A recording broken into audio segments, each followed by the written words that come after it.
Mark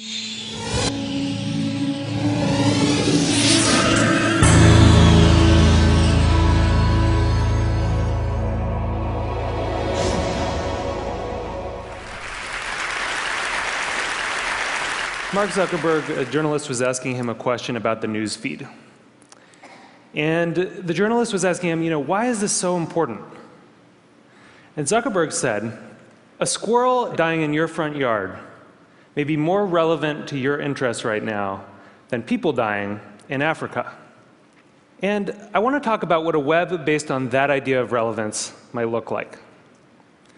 So when I was growing up in a really rural area in Maine, the internet meant something very different to me. It meant a connection to the world. It meant something that would connect us all together. And I was sure that it was going to be great for democracy and for our society. But there's this kind of shift in how information is flowing online. And it's invisible. And if we don't pay attention to it, it could be a real problem. So I first noticed this in a place I spend a lot of time, my Facebook page. I'm progressive politically, big surprise, but I've always gone out of my way to meet conservatives. I like hearing what they're thinking about. I like seeing what they link to. I like learning a thing or two. And so I was kind of surprised when I noticed one day that the conservatives had disappeared from my Facebook feed. And what it turned out was going on was that Facebook was looking at which links I clicked on. And it was noticing that actually I was clicking more on my liberal friends' links than on my conservative friends' links. And without consulting me about it, it had edited them out. They disappeared. So Facebook isn't the only place that's doing this kind of invisible algorithmic editing of the web. Google's doing it too.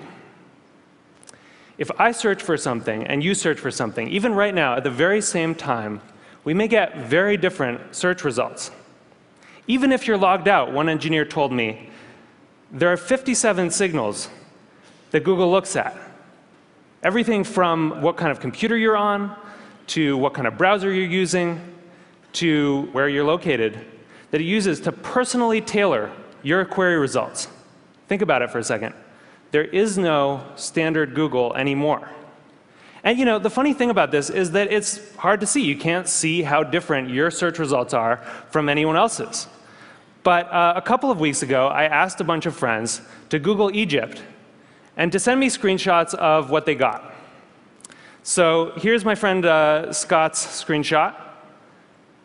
And here's my friend Daniel's screenshot. When you put them side by side, you don't even have to read the links to see how different these two pages are. But when you do read the links, it's really quite remarkable. Daniel didn't get anything about the protests in Egypt at all in his first page of Google results. Scott's results were full of them. And this was the big story of the day at that time. That's how different these results are becoming. So it's not just Google and Facebook either. This is something that's sweeping the web. There are a whole host of companies that are doing this kind of personalization. Yahoo News, the biggest news site on the internet, is now personalized. Different people get different things.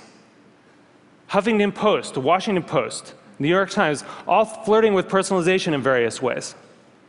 And where this moves us very quickly toward a world in which the internet is showing us what it thinks we want to see, but not necessarily what we need to see. As Eric Schmidt said, it'll be very hard for people to watch or consume something that has not, in some sense, been tailored for them. So I do think this is a problem. And I think if you take all of these filters together, if you take all of these algorithms, you get what I call a filter bubble. And your filter bubble is kind of your own personal, unique universe of information that you live in online. And what's in your filter bubble depends on who you are, and it depends on what you do. But the thing is that you don't decide what gets in.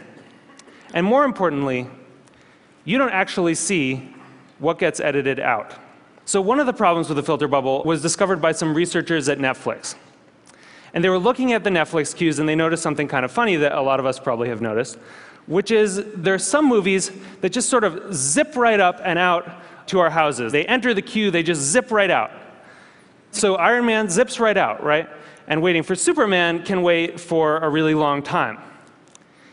What they discovered was that in our Netflix queues, there's kind of this epic struggle going on between our future aspirational selves and our more impulsive present selves.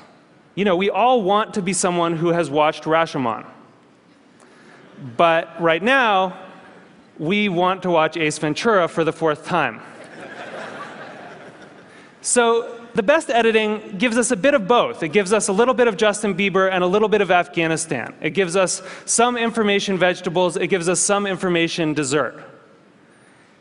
And the challenge with these kind of algorithmic filters, these personalized filters, is that because they're mainly looking at what you click on first, you know, it can throw off that balance.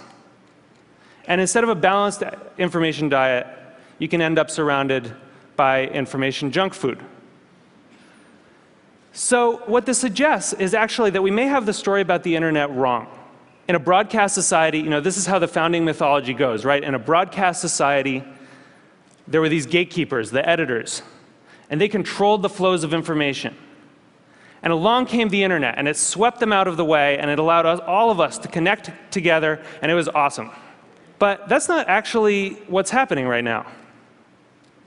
What we're seeing is more of a passing of the torch from human gatekeepers to algorithmic ones. And the thing is that the algorithms don't yet have the kind of embedded ethics that the editors did. So if algorithms are going to curate the world for us, if they're going to decide what we get to see and what we don't get to see, then we need to make sure that they're not just keyed to relevance. We need to make sure that they also show us things that are uncomfortable or challenging or important. This is what TED does, right? Other points of view. And the thing is, we've actually kind of been here before as a society. In 1915, it's not like newspapers were sweating a lot about their civic responsibilities. Then people kind of noticed that they were doing something really important.